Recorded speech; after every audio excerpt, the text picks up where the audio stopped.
are watching खबर face to face. दर्शकों, स्वागत है आपका खबर फेस टू फेस में। मैं ज़ीशान आज़मी। आज की ताज़ा खबर देखने से पहले हमारे चैनल को सब्सक्राइब कीजिए और बेल आइकन दबाना ना भूलें ताकि आपको डेली अपडेट तुरंत मिल सके। आइए देखते हैं आज की ताज़ा खबर। नई दिल्ली रेलवे स्टेशन पर भगदड़, 18 श्रद्धालुओं की मौत। नई दिल्ली स्टेशन पर शनिवार रात को प्रयागराज महाकुंभ जाने वाली भीड़ के कारण भगदड़ मच गई। नई दिल्ली रेलवे स्टेशन पर भारी भीड़ और अव्यवस्था के कारण भगदड़ मच गई, जिसमें दम घुटने से 18 श्रद्धालुओं की मौत हो गई। वहीं कांग्रेस प्रवक्ता सुप्रिया श्रीनेत ने इसे नरसंहार करार देते हुए प्रशासन को जिम्मेदार ठहराया। अब सवाल ये है कि इस दर्दनाक हादसे का जवाबदेह कौन होगा। रात को नई दिल्ली रेलवे स्टेशन पर हुआ वो हादसा नहीं है, वो नरसंहार है। वहां का जो मंजर था और जो आप में से कुछ लोगों ने साहस करके टीवी चैनलों पर दिखाया और सोशल मीडिया पर तमाम वीडियो भरे पड़े हैं, उसको देखकर वाकई में दिल दहल गया। क्योंकि आस्था और विश्वास से भरे महापर्व में कुंभ जाने के लिए लोग आए तो जरूर, लेकिन प्रशासन की ऐसी नाकामी रही, रेलवे प्रशासन के निष्क्रियता के चलते आधिकारिक आंकड़ों के मुताबिक 18 लोगों की दर्दनाक मौत हो गई। वो तड़प तड़प कर उस भगदड़ में कुचल कर मर गए।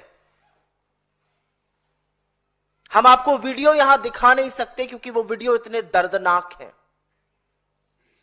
किसी के छाती पर, किसी के सीने पर, किसी के गर्दन पर, किसी के मुंह पर लोग कुचल रहे हैं और उन कुचलने वालों में, उन कुचले हुए लोगों में 9 महिलाएं, 4 पुरुष और 5 बच्चे भी शामिल हैं। उसमें से विजय 15 साल का था, उसमें नीरज 12 साल का था, पूजा 8 साल की थी, रिया 7 साल की थी। इनकी क्या गलती थी?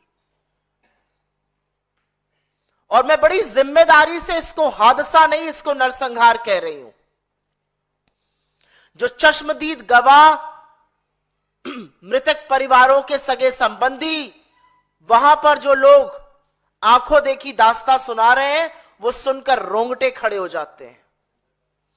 कुली भाइयों ने वहां पर भीड़ से शव निकाल निकाल कर, लाद लाद कर बाहर किया। पुलिस प्रशासन, एम्बुलेंस का उचित व्यवस्था नहीं थी। चश्मदीद गवाह में से एक ने बताया, जिसकी देवरानी की मृत्यु हो गई, कि अस्पताल के अंदर बिस्तरों पर लाशों का अंबार लगा हुआ है और इन सब लोगों पर, और मैं इनको असहाय मानती हूं, इन सब लोगों के चेहरे पर अपनों को खोने का दुख तो दिख ही रहा है, लेकिन उसके साथ साथ वो दहशत, वो डर दिख रहा है जिसका सामना उन्होंने कल नई दिल्ली स्टेशन पर रात को किया। और श्रद्धालुओं के इस नरसंहार का, श्रद्धालुओं की इस हत्या का जिम्मेदार कौन है? सुप्रिया श्रीनेत ने कहा, रेलवे की नाकामी के बाद जो हुआ वो और भी शर्मनाक है। एक बड़ा हादसा हुआ, लेकिन सरकार और रेल मंत्री की प्रतिक्रिया ने सभी को हैरान कर दिया।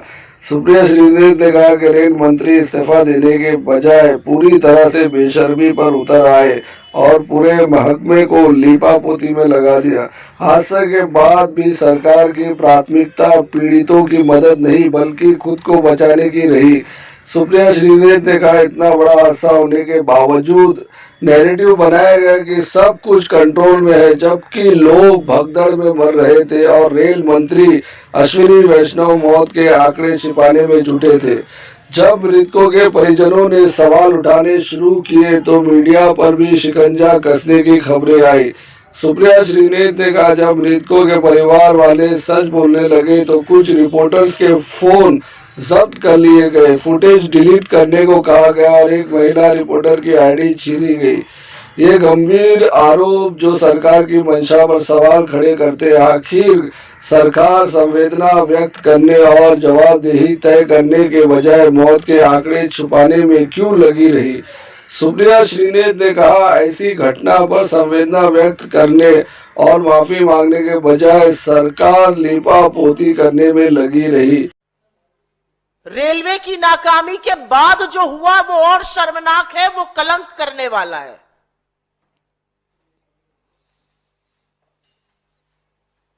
रेल मंत्री इस्तीफा देने के बजाय पूरी तरह से बेशर्मी पर उतर आए और उन्होंने लीपापोती शुरू कर दी, पूरे महकमे को लीपापोती पर लगा दिया और अभी भी बेशर्मी पर आमादा है।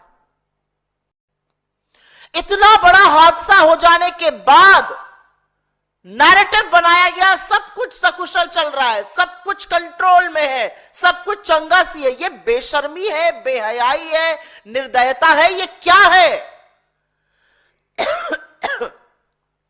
और इस देश के रेलवे मंत्री के अंदर यह हिम्मत है कि वो ऐसा कर रहे हैं। जब लोग भगदड़ में मर रहे थे तब रेल मंत्री अश्विनी वैष्णव मौत के आंकड़े छुपाने में पूरी तरह से जुटे हुए थे।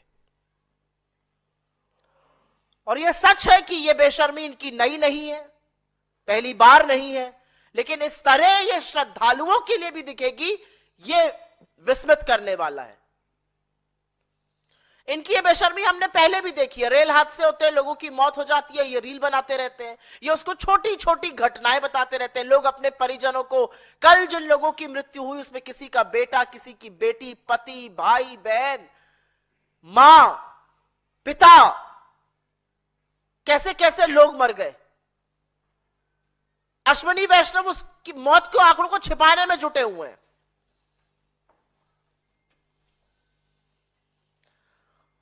और सबसे ज्यादा शर्मनाक है कि लोगों की आप बीती, जिसको सुनकर सरकारों को सचेत हो जाना चाहिए, उनको ही दबाने का प्रयास किया जा रहा है। जब मृतकों के परिवार वाले सच बताने लगे तो कुछ रिपोर्ट्स के मुताबिक जो हमारे सामने आ रही हैं, जो वीडियोस हम देख रहे हैं, रिपोर्टर्स के फोन जब्त किए जाने लगे, रिपोर्टर्स को डराया धमकाने जाने लगा। महिला पत्रकार एक मैंने देखी, उनकी आईडी मांगकर उनको आईडी छीनते हुए दिखाई दिए गए, फुटेज डिलीट करने की बातें तक कही गई। मतलब हर कीमत पर सच पर पर्दा डालना था। और यह ज्यादा विभत्स है। आपकी नाक के नीचे इस देश के आम लोगों की, नागरिकों की, जो श्रद्धा के महापर्व में जा रहे थे, मौत हो गई।